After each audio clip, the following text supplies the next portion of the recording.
Welcome to my presentation. My name is Marlon and I want to introduce you to Universal Design for Learning, and I want to zoom in specifically on the representation principle.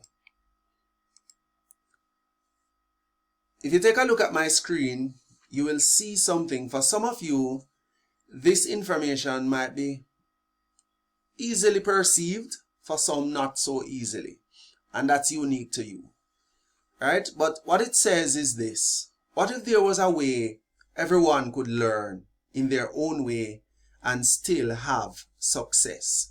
Or to put it in Universal Design for Learning terms, to know that there are many pathways for success.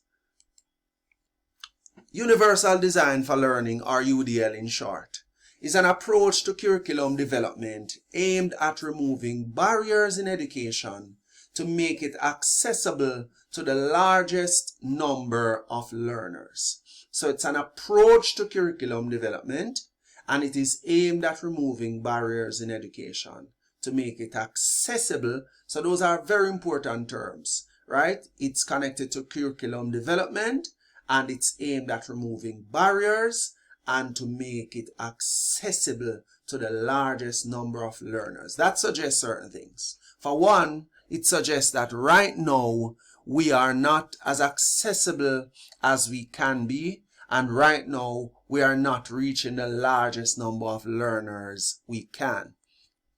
Okay, flexible curricula. The developers of the framework, UDL framework, envision a world without inflexible, one-size-fits-all curricula, where literacy is not narrowly confined to reading and where variability of learners is embraced and supported. Alright, so a few key terms here again. One, curricula that is flexible. Variability of learners. That means what we already know intuitively, that each learner is unique. So building a flexible curricula actually builds a framework, an environment, a structure around the uniqueness of the learners that we encounter. Okay, so what's the basis? What's the foundation of UDL? UDL actually is based on modern neuroscience. It views the brain, as a complex web of integrated and overlapping networks. And learning is seen as changes in the connections within and between those networks. Those of you who would be familiar with literature which talks about synapses. UDL builds on this idea of networks in the brain and maps it to its 3 principles on each network. So the 3 principles of UDL are on your screen. Number 1, you aim with UDL to provide multiple means of engagement. Number 2, you aim to provide multiple means of representation, which can involve options for perception, options for language and symbols, and options for comprehension. And finally, you aim to provide multiple means of action and expression. Alright, so the second you notice I would have emphasized because that is our focus today. Representation, multiple means of representation. As was said, learners differ in the ways they perceive, number 1, and 2, comprehend information that is presented to them. So if learners differ in the ways they perceive and they differ in the way they comprehend information, it therefore follows that one kind of design cannot work for everyone. Therefore, we have to have multiple means of representing information, so we cater for as many people as we can. For example, those with sensory disabilities, example blindness or deafness, also learning disabilities like dyslexia. Language or cultural differences may also affect how people perceive information content.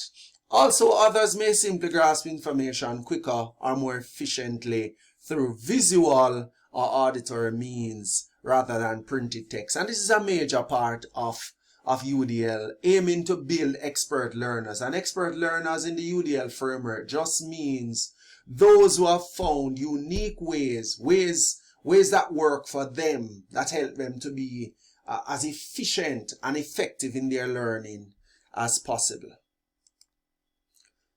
My personal implementation of the particular principle of representation, I will seek to organize usability testing for the interfaces or the learning management systems. For those not familiar with usability testing, it's really setting up a sort of observation of how people use a software interface, right? Or in our case, maybe use a learning environment, and you make notes in terms of challenges they may have, right? Or you may do additional interviews afterwards so you can modify the design. Combining with that usability testing, I would want to develop graphical web design style guide for course navigation. Consistency of course navigation is critical.